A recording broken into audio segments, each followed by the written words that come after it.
साथियों, आज हम चर्चा करेंगे कार्यालय में किस प्रकार से टिप्पणी लिखी जाती है अर्थात नोटशीट कैसे लिखी जाती है, इस पर विस्तार से चर्चा करेंगे। सभी साथियों का वर्षिका एकेडमी में हार्दिक स्वागत है।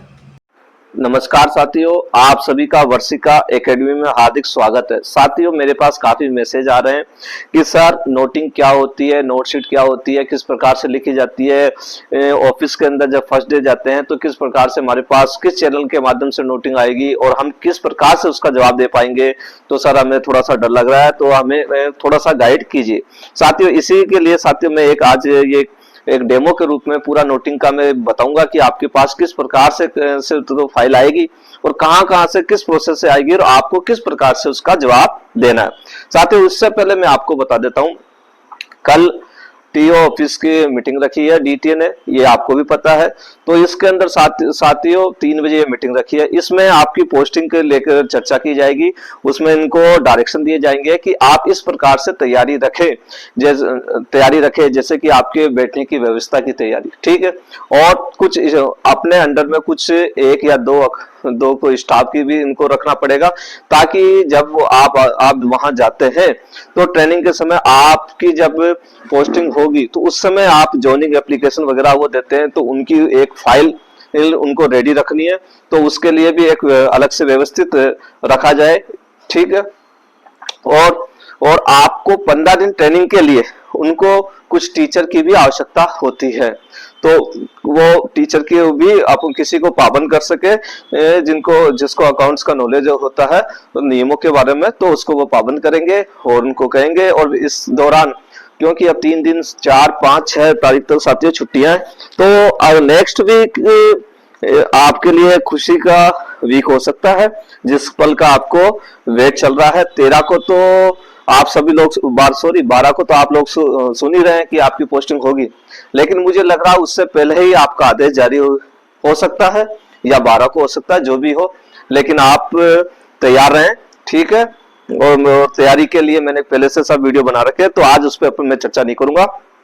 अपन अब चलते हैं अपने मेन पॉइंट पे कि नोटिंग जो होती है वो कैसे लिखेंगे। साथियों, ये एक डेमो के रूप में मैंने नोटशीट बनाई है। ये साथियों XYZ मैंने लिखा है। इसका मतलब ये एक कोई बाबूजी है आपके कार्यालय के, उन्होंने एक नोटिंग तैयार की है और ये आपके पास भेजेंगे। तो बताता हूँ कैसे। इन्होंने ये लिखा है, यहाँ लिखते हैं साथियों N1 N2 जो भी पेरा चालू होता है तो वो क्रम संख्या लगातार चलती रहती है, ठीक है। ये आपको नोट लिखना है वहां पे। अब इन्होंने बाबूजी ने लिखा है कि जारी निर्धा क्रमांक, कहने को तो कोई टेंडर है जिसका क्रम संख्या 01/2025 है, के अनुसार निम्नांकित फर्मों से, अर्थात ये 3 फर्में दी गई है, ए, बी और सी, 3 फर्में को अपन डेमो ले रहे हैं साथियों, ठीक है। निम्न फर्मों से बोली शुल्क, बोली प्रतिवी राशि और बिड सिक्योरिटी राशि प्राप्त हुई है, ठीक है। फिर इन्होंने लिखा है N2 पेरे में लिखा है, उपरोक्त बोलीदाताओं के संबंध में लेखा शाखा से टिप्पणी लिया जाना प्रस्तावित है। अधिकांश के यही टिप्पणी मिलेगी आपको, लेखा शाखा से टिप्पणी लिया जाना प्रस्तावित है। जब भी कोई लेटर आएगा, कुछ भी आएगा, तो वो क्या करते हैं, अधिकांश तो अकाउंट्स के उनको मार्क करवाने की कोशिश करते हैं, वो सेल्फ अपनी किसी प्रकार की टिप्पणी नहीं करते हैं। तो साथियों, और इसमें एक खासियत ये भी रखी जाती है कि वो क्लियर भी नहीं लिखेंगे कि क्या कमी है, क्या नहीं है, वो क्या चाहते हैं। ये तो आपको बताना पड़ेगा उनको कि इसका क्या करना है, क्या नहीं करना, वो मैं समझाता हूं आपको। देखो साथियों, यहां इन्होंने एक टेबल बना दी, इसमें लिख दिया बिड डॉक्यूमेंट फीस। इन्होंने शो कर दिया कि बिड डॉक्यूमेंट फीस 500 रुपए मांगी थी। तो साथियों, ये बिड डॉक्यूमेंट फीस में साथ ही साथ ये भी बता देता हूं, बिड डॉक्यूमेंट जो फीस होती है, ये जो टेंडर की जो एस्टिमेट कॉस्ट होती है उसके अनुसार ये उपापन संस्था स्वयं निर्धारित करती है। इसका कोई पैमाना नहीं है कि इतने तो लेने हैं, ठीक है। क्या ये कोई पैमाना नहीं है कि आपको 500 लेने, 1000 लेने, 2000 लेने, 5000 लेने। ये उपापन संस्था डिसाइड करती है, उस बिड डॉक्यूमेंट की वैल्यू के आधार पर ये लिया जाता है, कितने एस्टिमेट कॉस्ट है उसके अनुसार ले सकती है। जितने भी छोटे मोटे टेंडर होते हैं उसमें 500 रुपए तो लेंगे ही लेंगे साथियों, ठीक है। दूसरी चीज है साथियों RISL प्रोसेसिंग फीस। ये भी साथियों एस्टिमेट कॉस्ट के अनुसार अलग अलग होती है। इन्होंने इसके अंदर 500 रुपए थी। तीसरे बिड सिक्योरिटी राशि, ये साथियों जो एस्टिमेट कॉस्ट होता है उसका 2% होती है। कितना? 2% होती है। और जो एमएसएमई होते हैं उनके लिए 1% होती है। इस प्रकार से अलग अलग होती है साथियों, और ये भी समय समय पर चेंज होती रहती है। आप देखना बिड अगर पूरे साल भर का आप देखेंगे तो बिड सिक्योरिटी राशि के कम से कम 5-7 अभी तक अमेंडमेंट हो चुके हैं। तो इसमें अमेंडमेंट होते रहते हैं। तो आपको लेटेस्ट जो भी चल रहा हो जब फाइल आए तो आपको फाइनेंस की साइट पे जाकर के बिड सिक्योरिटी सर्च पे जाना, तो जो भी अमेंडमेंट हुआ हो वो सब आपको मिल जाएगा। अब बात ये करते हैं, इन्होंने इतना किया और आपको क्या किया इन्होंने और इन्होंने अभी ये भी बता देता हूं, यहां क्या किया साथियों, इन्होंने ये कहा कि ए वाली जो फर्म है उसने एक डीडी नंबर 1 था, ये डेट थी, ये बैंक नंबर और 500 रुपए मिल चुके हैं, ये दर्शा दिया गया। इस प्रकार से इसका दर्शा दिया, इसका दर्शा दिया, इसी प्रकार से इसका इसका इसका इसका ये दर्शा दिया है। अब आपके पास ये इन बाबूजी ने टिप्पणी भेजी किसको? एफए को। वैसे तो इनके अधिकारी के माध्यम से एफए के पास आती है, ठीक है, तो इनके अधिकारी जो भी होंगे उनके माध्यम से एफए सर को आएगी। अब एफए सर को अपन ने क्या दिया? पी दिया है। इन्होंने ये क्या टिप्पणी करेंगे? Please examine.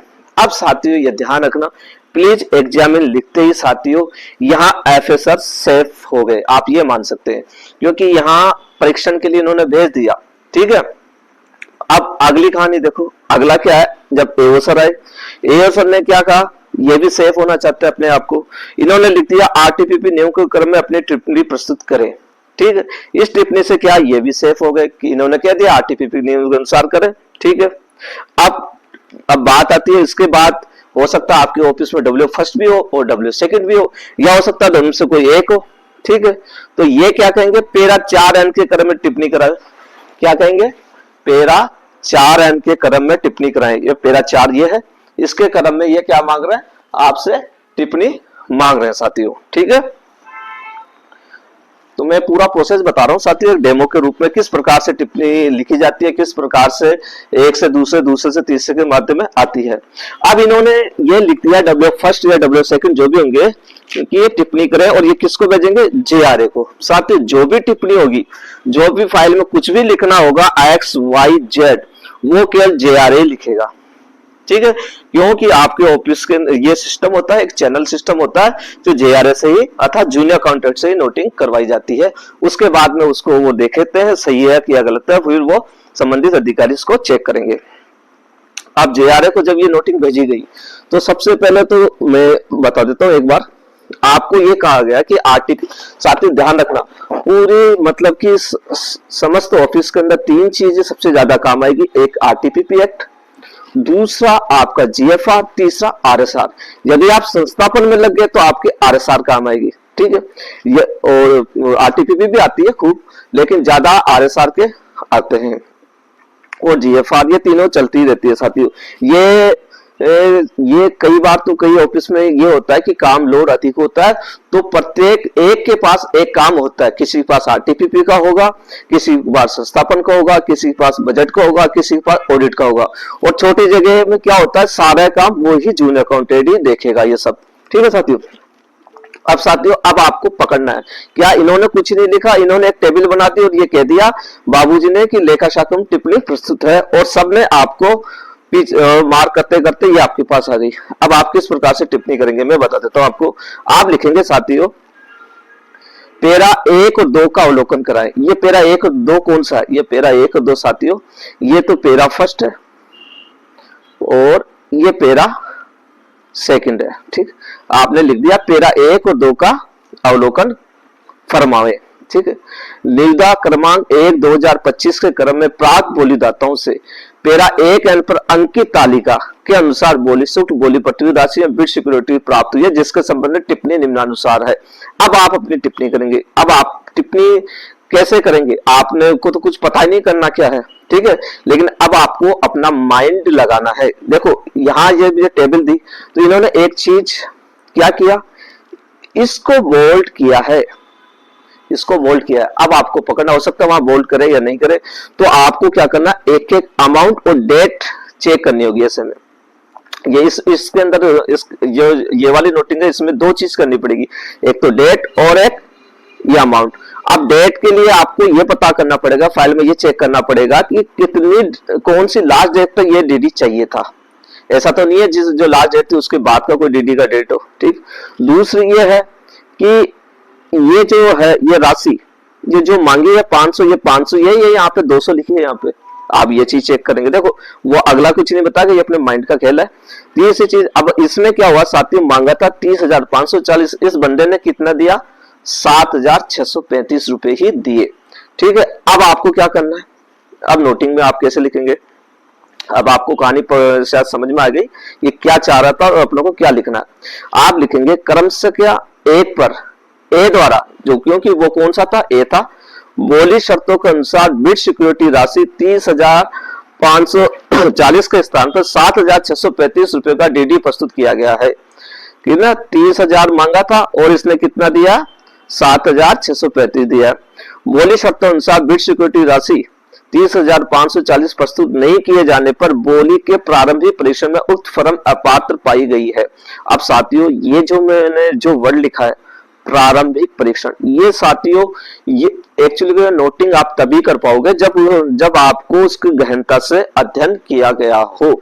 और यदि आपने गहनता से अध्ययन नहीं किया तो शायद आप नोटिंग नहीं कर पाते। इसकी जगह आप ऐसे लिखते डायरेक्ट ये कि बिड सिक्योरिटी राशि प्राप्त होती है अपात्र पाई गई, आपको ऐसा नहीं लिखना। साथियों अब आपको अपने हाथ बचा के चलने हर चीज में, मतलब कि जिस प्रकार से आपने देखा एफएसएल ने इसके अंदर नोटिंग में अपने हाथ बचा लिया एग्जामिन करके, एओसन ने भी अपने हाथ बचा लिया आरटीपीपी लिख के, और डब्ल्यू फर्स्ट डब्ल्यू सेकंड ने भी हाथ बचा लिया, उन्होंने कह दिया उन्होंने जो लिखा उसके अनुसार आप टिप्पणी करें।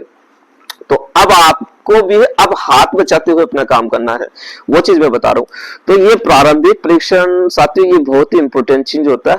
मैंने एक बार इससे 400 करोड़ का जो एक टेंडर था उसको साथियों अपील हो गई थी, उस अपील में मैंने उसको खारिज करवाया था केवल एक इस वर्ड से ही। तो ये चीजें आपको मैं बाद में बताऊंगा, ये बहुत काम की चीजें होती है, ये मतलब कि आपको थोड़ा टाइम लगेगा इसमें समझने में। तो आप तो मेरे का डेमो है इसलिए मैं से बता रहा हूं आपको। ठीक है, अगला पॉइंट है, पहला पॉइंट में आपने ये क्लियर कर दिया, उसने कम दिया था इसलिए अपात्र कर दिया। दूसरे पॉइंट में आप क्या लिखेंगे, दूसरे में लिखेंगे शेष दो फर्में, तीन फर्में थी तो बी और सी बच गई, द्वारा बोली शुल्क, बोली पृथ्वी राशि और बिड सिक्योरिटी राशि निर्धारित रूप से, देखो एक एक वर्ड लिखना ध्यान से, निर्धारित रूप से या निर्धारित शब्द क्यों लिखा गया, क्योंकि अपन ने जो मांगा था 500 रुपए वो इन्होंने दे दिया और निर्धारित दिनांक को दे दिया, इसलिए निर्धारित रूप से जमा करवाए जाने पर उक्त फर्मों की तकनीकी बोली उपापन समिति के माध्यम से खोली जा सकती है।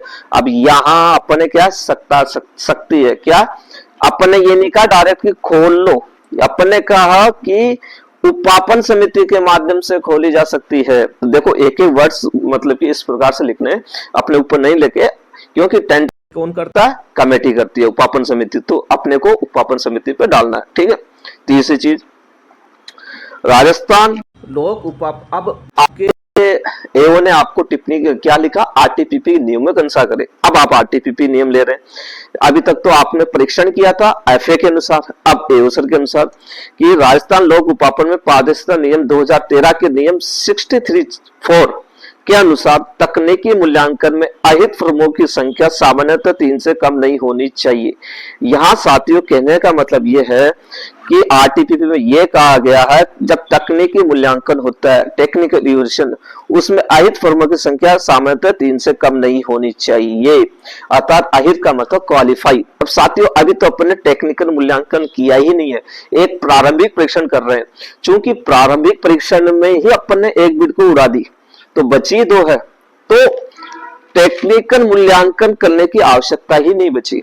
वो आवश्यकता तब पड़ेगी जब इसकी पूर्ति कर लेंगे, इस नियम की पूर्ति करेंगे। तो ये नियम क्या कह रहा है, यह नियम कह रहा है अहित फर्मों की संख्या 3 से कम नहीं होनी चाहिए। यदि संख्या 3 से कम है और उपापन संस्था द्वारा यह आवश्यक समझा जाता है कि उपापन प्रक्रिया को जारी रखा जाए या इसके कारणों को अभिलिखित किया जाएगा और उपापन कार्यों के अभिलेख को सम्मिलित किया जाएगा। तो यहाँ कहने का भावार्थ यह है साथियों कि उसके आपको कारण को अभिलिखित करना पड़ेगा। यदि आप क्या चाहते हो, उसको जारी रखना चाहते हो, प्रक्रिया को, कहना का मतलब आप टेंडर को आगे प्रोसेस करना चाहते हो, ठीक है, तो आपको कारण अभिलिखित करना पड़ेगा। तो ये आपको नियम ऐसे कैसे कोट करना है, इसमें ये आरटीपी में दिया हुआ है। अब आप अपनी टिप्पणी कैसे लिखेंगे? तदनुसार उक्त बोली में दो ही बोलीदाता पात्र पाए जाने के फलस्वरूप राजस्थान लोक उपापन में पारदर्शिता नियम 2013 के नियम 63(4) के अनुसार उपापन प्रक्रिया जारी रखने अथवा नहीं रखने के संबंध में उपापन समिति द्वारा निर्णय लिया जाना है। अब आपने क्या है, अपने ऊपर नहीं, उपापन समिति पे ही डाल दिया कि उपापन समिति निर्णय लेगी इसको जारी रखना है या नहीं रखना है। अतः उक्त प्रकरण उपापन समिति से संबंधित होने के फलस्वरूप उपापन समिति की बैठक आयोजित करते हुए प्रकरण में अग्रिम कार्रवाई किए जाने बाबत अवलोकनात्, अनुमोदनात् एवं आदेशात् प्रस्तुत है। यहाँ आपने नोटिंग कर दी और ये सारा प्रकरण किस पे डाल दिया? उपापन समिति पे, यहाँ पे, और यहाँ आपने अपने साइन, हस्ताक्षर, आपका पद का नाम, सब कुछ यहाँ मेंशन कर दिया। और फिर आपने किसको मार्क कर दिया? डब्ल्यू फर्स्ट या सेकंड को, जिस चेन से आई थी उस चेन से वापस जा रही है फाइल साथियों। ठीक है, अब आपके डब्ल्यू फर्स्ट डब्ल्यू सेकंड क्या नोटिंग करेंगे? पैरा 6N पर। आप पैरा 6N कौन सा साथियों? ये आपने लिखा है, ये जो आपने नोटिंग की है, ये देखो, ये पैरा 6N, ठीक है, JRA वाला। तो इसमें जो आपने नोटिंग की है तो उसके क्रम में इन्होंने लिखा है पैरा 6N अनुसार उपापन समिति के समक्ष प्रकरण रखा जाना प्रस्तावित है। यहाँ साइन कर दिया इन्होंने और इसको किसको मार्क कर दिया? एओ सर को मार्क कर दिया। अब एओ सर क्या टिप्पणी करेंगे? देखो यहाँ पे दो कंडीशन हो रही है, या तो एओ सर आपसे संतुष्ट है, उसको आगे एफए तक फॉरवर्ड कर देंगे, या आपने जो टिप्पणी की है उससे असंतुष्ट है, तो वो क्या है, आपसे कुछ क्वेरी करेंगे। जैसे कि इसमें क्या है कि एओ सर ने आपसे असंतुष्ट है तो इन्होंने कुछ क्वेरी पूछी है आपसे। इन्होंने लिखा है पैरा 7N के क्रम में निम्न बिंदुओं पर टिप्पणी प्रस्तुत करें। क्या संबंधित निविदा क्या पूर्व में आयोजित की गई थी? पहली चीज, संबंधित सामग्री की अति आवश्यकता के संबंध में टिप्पणी करावे। पूर्व में जारी निविदा की समाप्ति के संबंध में अपनी टिप्पणी करावे। इन्होंने इसलिए कहा है साथियों कि एफए सर के पास फाइल जाएगी, तो एफए सर के पास जाने से पहले यह चीज क्लियर होना चाहिए कि क्या इसकी अति आवश्यकता क्यों है, क्या अभी टेंडर में कुछ समय बाकी है या नहीं है, या ऐसी ये निविदा पिछले 2 या 3 बार से निरस्त हो रही है। तो इसलिए ये चाहते हैं कि इसके बारे में मुझे नॉलेज हो, लेकिन ये बात यहाँ नहीं लिखी है।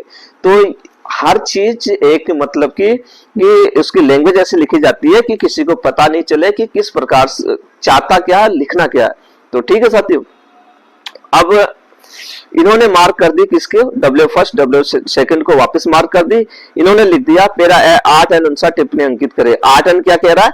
ये आपके एओ सर का पैरा है। अब आपके पास फाइल आ गई और इसको आपको मार्क कर दी। अब आपको जवाब देना है। आप जवाब क्या देंगे साथियों? आपको लिखना है पैरा 8N अनुसार टिप्पणी निम्नानुसार है। पहला, पत्रावली के अवलोकन अनुसार पैरा 1 से 50। यहाँ साथियों ये पैरा 150 कहां से आ गया?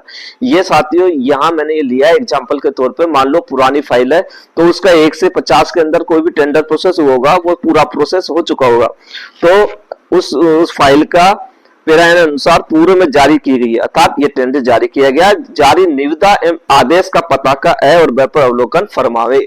ठीक है, तो आपको एनेक्जर लगाना पड़ेगा ए और बे, जिसमें आदेश और निविदा का उल्लेख कर दिया। दूसरे टॉपिक में जो अपनों को टिप्पणी थी उसमें आप लिखोगे उसकी अति आवश्यकता के संबंध में आपसे टिप्पणी मांगी है, तो इसमें लिखोगे आप संबंधित सामग्री की अति आवश्यकता के संबंध में संबंधित शाखा से टिप्पणी अपेक्षित है। देखो साथियों, अपने को कुछ ही नहीं करना, अपने को घुमाना है केवल। अपने क्या लिख दिया कि ये मेरे को कोई मतलब नहीं है, इससे संबंधित शाखा टिप्पणी करे, इसकी आवश्यकता है, इसको लेना तो लो नहीं तो मत लो। लेकिन आप इस भाषा में नहीं लिख सकते, आपको अलग भाषा में इस प्रकार से लिखना पड़ेगा। ठीक। तीसरा, पूर्व में जारी निविदा की समाप्ति के संबंध में पता का सब पर संलग्न कार्यादेश का अवलोकन करावे। इन्होंने कहा था कि आया निविदा भी कितना समय क्या है, तो आप क्या करो वर्क ऑर्डर का जारी कर दोगे, उसमें क्या टाइम रहता है तो और उसमें बता सकते हो आप, जिसके अनुसार मान लो निविदा 1 माह दिनांक को समाप्त हो जाएगी, अभी 1 माह और बचा, इस दिनांक को समाप्त हो जाएगी, अतः अवलोकनात् एवं आदेशात प्रस्तुत है। यह टिप्पणी करके आप क्या करोगे साथियों, अपने डब्ल्यू फर्स्ट या सेकंड को मार्क कर दोगे। अब ये क्या करेंगे, पैरा 8N के क्रम में 10N अनुसार कार्रवाई अपेक्षित है। ये एओ सर की जो टिप्पणी दी थी और आपकी टिप्पणी है उसके अनुसार कार्रवाई के लिए इन्होंने लिख दिया।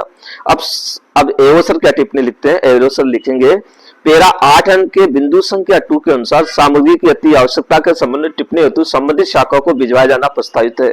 अब ये क्या कर रहे हैं, संबंधित शाखा को भेज रहे हैं उसकी आवश्यकता है कि या नहीं। अब फिर लास्ट में जो आपके जो भी एफएसआर होंगे वो लिखेंगे प्लीज कमेंट्स 12N 12N के क्रम में कमेंट्स लिखेंगे और संबंधित जो भी होगा अधिकारी वगैरह उसको मार्क कर देंगे। इस प्रकार से साथियों ये एक चेन चलता है, पूरी नोटिंग में इस प्रकार से चेन चलता रहेगा। तो आपको नोटिंग से घबराना नहीं है। जैसे ही आपके पास ऐसे नोटिंग कोई भी नोटिंग आती है तो आपको पूरी फाइल का पीछे देखना है। पीछे साथियों आज का ये वीडियो आपको अच्छा लगे तो लाइक और सब्सक्राइब अवश्य करें। के जो पेरे हैं उसको पढ़ना, पूरा शुरू से पढ़ना उसको, फिर आपको उससे कहानी समझ में आ जाएगी इसमें क्या है क्या नहीं है। तो साथियों यदि आपको ये मेरा वीडियो अच्छा लगा हो तो लाइक करना ना भूलें।